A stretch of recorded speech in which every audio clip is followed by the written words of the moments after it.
In this video, we're going to talk about 14 diseases that you can cure by changing your diet. These are diseases that you can develop in your body by eating the wrong foods for long enough. And you can also cure them by eating the right foods. And the key here is that you don't need a doctor. You don't even really need to see any other type of specialist. Just need to change your eating habits and the food that you eat every day. Now that sounds pretty cool, doesn't it? Well, stick around and let me tell you more about this. If you find value in this video, please share it with anyone who might benefit. And thank you for watching. So let's start off with number 1, which is anemia. There are many types of anemia, but one of the most common types of anemia is iron deficiency anemia. And what you need to do to cure this condition is to eat iron-rich foods. Okay, and there's lots of those out there. There's red meat, there's fish, there's poultry, there's eggs, there's beans, there's spinach, kale, broccoli, tomatoes, all kinds of stuff like that. But if you want to speed up the absorption of iron into your body, make sure that you have some vitamin C-rich foods at the same time as your iron-rich foods. So if you were to take an orange or some strawberries or some sauerkraut or something like that along with your iron-rich meal, you would absorb more of the iron. The other thing to know about is that you shouldn't consume coffee, tea, milk, or dairy with your iron-rich meal, because that will slow down the absorption of the iron. Number 2, high blood pressure. If you have high blood pressure, one of the best foods to start consuming on a regular basis would be celery. Okay, celery has been shown to have a very powerful effect on lowering blood pressure. Other foods that are good for high blood pressure would include onions, garlic, beets, leafy greens, fatty fish, avocados, all good for high blood pressure. Number 3, high blood sugar, and that can lead to diabetes. If you have high blood sugar or you have diabetes, one of the best things to start consuming is cinnamon. Cinnamon has a very powerful effect on lowering your blood sugars. It can help stabilize your insulin levels. And it can greatly help the A1C. Another spice that's really good for blood sugars is turmeric. Turmeric has a lot of anti-inflammatory properties, and that can help to reduce insulin resistance. And then, of course, you want to start consuming foods that lower your blood sugars. Foods that are low on the glycemic index, and they're loaded with fiber because the fiber helps to slow down the digestion of carbohydrates. So there's tons of vegetables that you can consume that are great for your blood sugars. Also nuts, seeds, legumes, and whole grains. Number 4, constipation. If you have constipation, you're not having regular bowel movements. One of the best foods to start consuming more of would be chia seeds. Chia seeds are loaded with soluble fiber and insoluble fiber.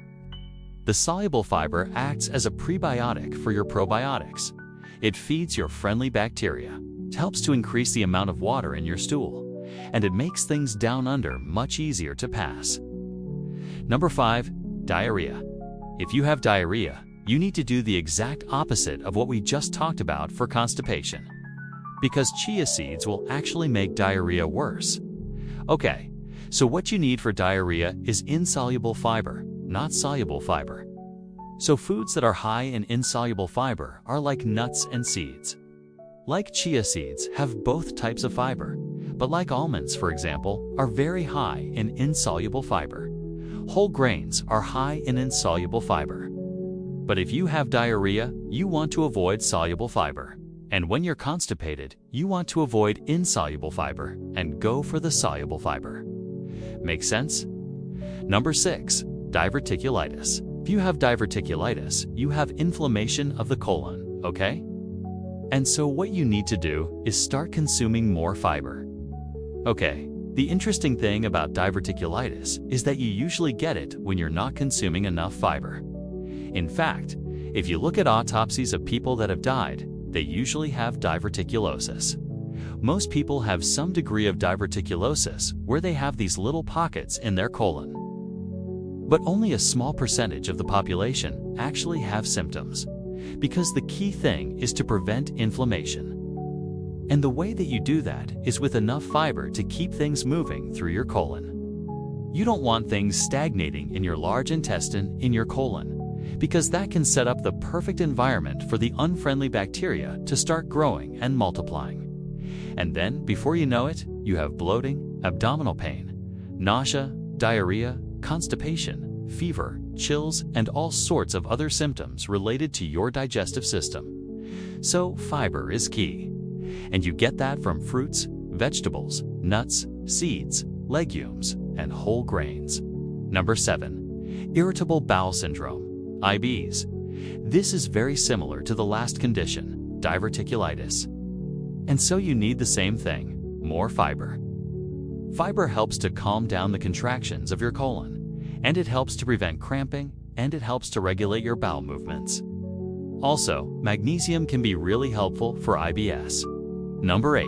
Stomach ulcers. If you have stomach ulcers, then you probably have been prescribed acid blockers, antacids, H2 blockers. PP is medications to reduce stomach acid. But guess what? Those medications have serious side effects.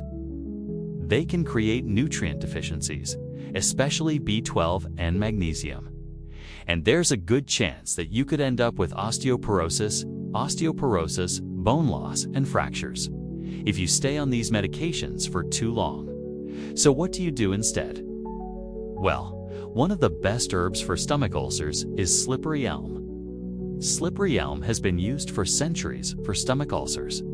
It's a demulcent, which means it helps to protect the lining of your stomach, kind of like a lubricant. So it protects the ulcer from the acid, it prevents irritation, and it allows the ulcer to heal.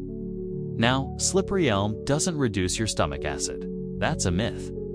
Stomach acid is good for you. Stomach acid helps to kill pathogens, helps to break down food, helps to activate enzymes and other things. So you don't want to be taking medications that reduce your stomach acid. So slippery elm works directly on the ulcer itself to allow it to heal faster. But also realize that your stomach ulcer developed because you had a lack of something called prostaglandins. Prostaglandins are hormone-like substances that protect the lining of your stomach from getting damaged. The problem is that NSAIDs, non-steroidal anti-inflammatory drugs like ibuprofen and aspirin and naproxen and Celebrex, things like that, they shut down prostaglandins. So the remedy for an ulcer is to take something that increases prostaglandins. And that can be as simple as increasing omega-3 fatty acids. Okay, the omega-3s south increase prostaglandins, and they have a very powerful anti-inflammatory effect. Other things that increase prostaglandins are B1, B6, and vitamin E. So you need to make sure that you're getting enough of those nutrients in your diet. Number 9. Arthritis. There's actually many different types of arthritis. The main thing that you want to focus on with arthritis is reducing inflammation. And so you want to focus on omega-3 fatty acids. You want to focus on curcumin. You want to focus on ginger. You want to focus on turmeric. You want to focus on vitamin D. There's other nutrients as well, but those are some of the main ones. Number 10. Allergies. If you have allergies, you probably have a deficiency of vitamin D. A lot of times, your immune system gets overstimulated because you're deficient in vitamin D.